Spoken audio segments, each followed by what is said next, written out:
Alrighty, so here I am on my lunch break again, filming another video. Like I said yesterday, I'm kind of planning on getting back into the swing of just sitting down and recording these things. So today I've got a quick one. I haven't thought much about it other than the concept itself before speaking to you guys right now. So if my thoughts are a little bit discombobulated, I apologize. But today I wanted to kind of talk about something that I've been thinking about recently around it's kind of like a philosophical thing, but around attitude, and less so, you know, shaming people for having one attitude or another, but just talking about, the reality behind what you do have control on and what you don't. So, you know, I guess the term I would think of it, I'm not like going full like Jocko Willink or some like weird David Goggins style thing here, but radical ownership. And one of the things that I read, I want to say like maybe 2 years ago or something, that really stuck with me. And I have no idea who is responsible for this quote, so I apologize if I'm butchering it right now. But the quote essentially says that, like, once you become an adult, you are responsible for every action that you take. And therefore, you have an obligation to exercise your freedom and your authority over your own actions, because you are responsible. Whether or not you want to be responsible for them, you are the moment you become an adult. And that sounds like something to kind of like scare you into doing the right thing, but what it's more talking about is that, there's nobody, once you reach a certain age and you're dependent on yourself, there's nobody that you can point to that is going to be the scapegoat for your problem, that is going to be the reason why you didn't get XYZ thing. And that sounds harsh, but it's just the reality. Like, you have control over very little in this life. You do not have control over how other people treat you to a degree. You do not have control over what, level of fortune that you were born into, what easy or hard type of life you were born into. You literally have no control over the vast majority of things in life. But the one thing you absolutely have control over is how you think, how you act, and how you respond, right? And so when things happen to you, it's important to recognize that you can try your hardest, but you may still not get the outcome that you wanted from a certain situation. But that is not an excuse to stop trying altogether. Like, that does not mean that, even if like, think about like this scenario, right? Like, let's say you work really hard for a position at work or something, and it just so happens that somebody is equally as qualified as you, and for some reason or another, they choose that person over you. While I think it's probably rational for any person I guess rational, maybe it makes sense that any person would have a negative feeling about something like that because you got excited. Maybe you really were looking forward to a pay bump or something, or maybe like a responsibilities upgrade or something like that. But ultimately, it did not pan out. Now, if you tried your hardest to make sure that you did everything you possibly could to get that position and you did not get it, then what do you have to be upset about? Like, Marcus Aurelius in Meditations would say, essentially, don't cry over spilled milk, where it's like, by crying and being upset about this opportunity, you basically are just prolonging the path to you actually growing and moving past it. Because you being upset about it is not going to make the situation better any faster, right? And that could be said for a million other things. And so ultimately, while that's a very specific example and maybe isn't the best example, my point is that you have control over your attitude. You have control over your thoughts. If you were to think of like your body as like a flesh mech, just this device, this biological thing that your soul is stuck in, that your brain is stuck in, depending on where you fall on the spirituality scale, like, you have to realize that the only thing you have control over is what you do. You can try really hard to convince people to understand your perspective, to persuade them to do, something that is in their own benefit or your benefit, but it doesn't matter. Like, you really do not have control over anybody else. And you certainly should not try to exercise control over anybody else unless they're dependent on you, like your child or something, because, obviously you want to keep them safe. But you have control over your own attitude. And so another story I want to talk about here is kind of recent, is that, and it really just kind of clicked in my head of like the benefits of trying to approach life this way. And it's difficult. It's extremely difficult. I'm not saying that this is just easy, or that you should just pick yourself up by your bootstraps if you're in a bad situation or something. Absolutely not. But here's the example, right? Like I said, it's hard. We're driving home from Thanksgiving, right? We live in another state, and we were doing Thanksgiving in Virginia. Now, I'm not going to say what state I live in, even though I've probably already revealed it at some point, but like, it is like a 9 to 10 hour drive to get back from where we were going. And just approximately like 100 miles into the drive, we were driving my wife's car, a Toyota Prius. Something to do with the parking brake cable or just the brake calipers themselves had a mechanical failure. Both of them in the back switched on the parking brake, and basically only slightly in the beginning. So we had no idea that probably the last 2 hours of our drive to Virginia, we were grinding away all of her back brake pads, essentially. And so by the time we were 100 miles in on the way back, the calipers malfunctioned because there's no brake pad, metal on metal, boom. We're stuck in the middle of the highway. And then we pull off the side of the road, and honestly, it's like feeling like we're SOL 8 hours away from home. But what did I do in that situation, right? You have control over how you respond and your attitude towards things and how you think. So while I could have immediately been very upset, I'm not going to lie, I didn't feel great about the fact that we were stranded on the side of the highway, probably in like the most dangerous shoulder versus the two, I was just like, all right, I have AAA. I got the card in my wallet. Let's call AAA. AAA made us wait for like an hour and a half. Wasn't anybody's fault other than that it's a Sunday. We're stuck on the side of the highway, and they got a guy coming for us, but other people are in trouble too, right? We get from the highway, we get towed. A very nice dude who has some cats and was very nice to my dog that doesn't like other people. The dog was with us. It was a chow chow, if anybody knows what that's like. But tows us to a Meineke off the highway. And believe it or not, we were lucky enough that the Meineke was able to repair it in the same day so that we could drive home. And now we weren't going to get home at like 6 p.m. anymore. We were going to get home at like midnight. But we waited. We went and got some food from a place nearby, walking distance, like literally in the same parking lot, which that was another blessing as well. And then, ate the food, waited for it to get done. $1,200 out of pocket to replace everything, because it was literally, because of the way everything broke, we literally had to replace everything for the back two, like calipers, pads, rotors, the whole nine, except for the wheels themselves, obviously.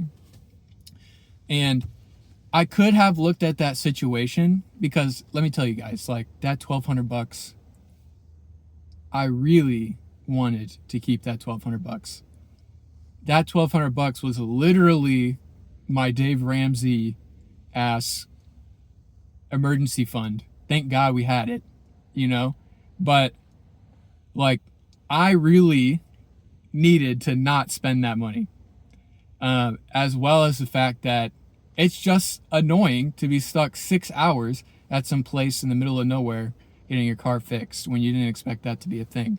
But my point in telling this story is that if you listen to the way I retold this story, it's like at every turn, any reasonable person, it would be understandable, maybe not rational, but it would be understandable if in that moment they were upset or they got, extremely frustrated or they got mad or they were like, are you kidding me? I got to replace the whole thing.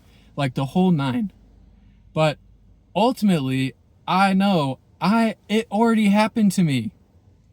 I'm already at the Meineke.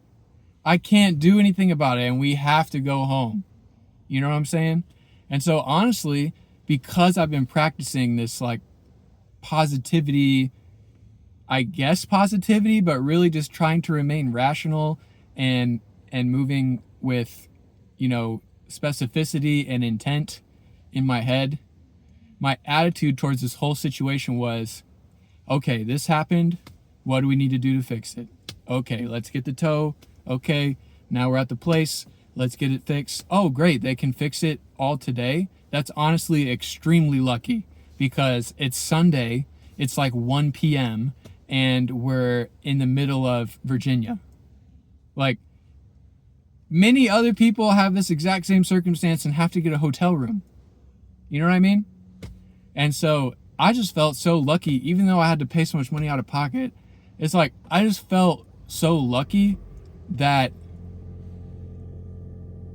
we were able to get the thing fixed the same day and make it home. Like, when the alternative is being stranded in a place you don't know anything about and trying to get a hotel room last minute with a dog that doesn't necessarily like compute with getting a hotel room that often, like a chow chow not really going to be nice to hotel staff or convince them that, whatever. But my point is, when I looked at the situation for what it was, instead of bemoaning the fact that something broke, that we're going to have to pay for it, that, it's going to delay our trip, XYZ, instead of getting frustrated and upset and ruining my whole day and turning into a freaking monster, I just said, all right, what do we have to do next? How do I need to respond? And I think that a lot of people could benefit from running that process in their head whenever something happens to them. Whenever something happens to you, because listen, I'm one of these people who I had this problem, okay? When I was in high school, I probably was prone to fight every single battle, regardless of if it was worth it or not. And every single one of those battles, I'm speaking like arguing with somebody because I'm not really like somebody that fights people, but every single one of those battles is something that it's like you can feel when you get worked up and frustrated and you're like, no, I have to tell them this thing. Or when something happens to you and you feel wronged, it's like, no, they need to be punished for that, But as I got into college, probably was less of a weirdo when it came to that stuff and more of a weirdo about, how I felt about myself. And then now that I'm older, even than that, I'm trying to live this mindset. It's like, I guess I'm getting a little bit off track, but my point is, I think people should, when you can feel when your body gets ramped up, when you have some sort of like, you can feel your emotions taking over. And your emotions are literally the most unreliable signal that you could use to make a decision. It is literally hijacking. Like, if you're the guy in control in your flesh mech, in your brain, you're the one sitting up there making the decisions. Your emotions come in to just basically persuade you to do something irrational most of the time. I'm not saying that your emotions are never a good indicator. I think that they are. And when your emotions align with, I think they're the worst indicator. But when your emotions align with your rational thought, then that is even an even more bolstered opinion, right? That's even more like, okay, I need to make that decision. But my point is that when these things happen to you, you shouldn't just like respond with your emotions. There's no benefit to doing that. Like, your attitude is everything, you know? Like, it affects the way you feel. It affects the way other people act towards you. And ultimately, I don't think there's ever like a good reason to have a bad attitude. The more that I think about this stuff, it sets you back. It makes you look like a freaking psycho. And people then don't trust you as somebody that can be dependable in a moment like that, you know? But my point is, I'm good at repeating that stuff a million times. But when you feel yourself getting ramped up because something bad has happened to you, you're getting frustrated, you can't understand something that's frustrating you, you know, the whole gamut, like anything that could really just make you flip a switch. These things are irrational. If you take a moment to think about it, they don't make any sense. Like, another example that I can think of, just to kind of, you know, whatever, is like, have you ever been like trying to do something on your phone and your phone's like glitching out and it doesn't work right, and it frustrates you to the point where you're like, dude, I'm like about to throw this thing. This is obviously a funny one that I think most people are willing, if they don't throw their phone, right? But just to make it a simple example, if you think about it for a second, you're like, I have this $1,000 phone in my hand, and it has momentarily, in the last 5 seconds, made me extremely frustrated. Now, the right thing to do if you're really base is to think, why am I frustrated, and try to understand that and, like, you know, work around that. But ultimately, it's like, is it rational for me, somebody who doesn't want to buy a new phone right now, to throw my phone against the wall and potentially break it just because it has momentarily frustrated me because of some glitch that's happening that's completely out of my control? No, it makes no sense. Why would I break my phone? Right? Similarly, oh my gosh, dude, literally me playing Star Wars Force Unleashed on PS3 on the hardest difficulty, I spiked a PS3 controller last year and completely obliterated it. And guess what? OEM PS3 controllers are very hard to come by now. And I destroyed mine. Why? Because I'm an idiot. Had I taken a moment to think about it, to calm down, I would have made the right decision and just paused the game, got up, got a glass of water or something, and came back and did it again. And I mean, many people who play games like that, you guys know, like, you're playing Elden Ring or Dark Souls or some shit like that, like, literally the time you take to just take a breather can make the difference between whether or not you beat the boss or not. You know, because when you're influenced by all this stuff, you can't even think straight, let alone act, you know?